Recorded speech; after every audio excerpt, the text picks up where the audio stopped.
People in those days didn't want to go to the hospital because that's where you die.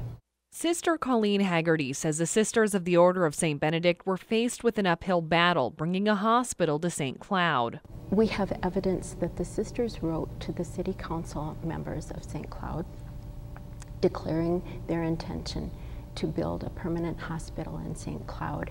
And the reason they stated was because there was no place for people to be taken care of adequately. The city council at the time decided not to move forward with the sisters' request. It looked like St. Cloud wouldn't get the hospital that the sisters thought the town needed. In 1884, Dr. Ramsey came to town with an idea to start a 2-bed hospital, but he needed some help. Reverend Mother said, "We aren't teachers, we are not nurses," and he said, "I will teach them." He kept his word and taught the sisters, but the hospital services weren't being utilized.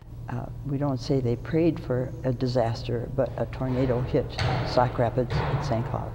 It immediately gave them a feeling that the sisters were there to heal. The mindset started to change, and the demand for the hospital care in St. Cloud began to grow.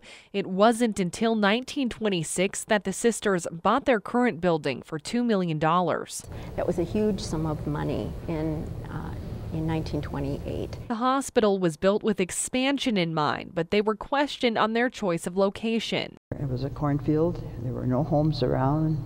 It was out in the wilderness. And we were criticized for building way out there. What are you doing way out there? Well, now if you look out the door of this hospital, you see where way out there is.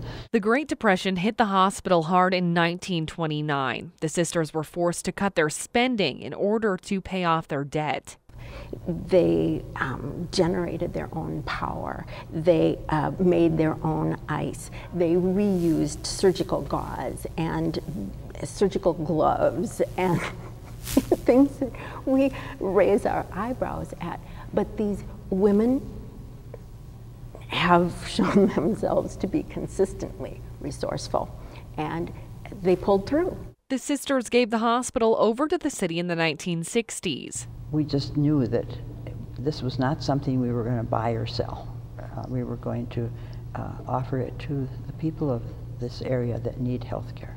The city paid a far less price for the building. $1. That's what the deed of property says. Today, the hospital continues to keep up their tradition of expansion. We added our first wing, the southwest wing.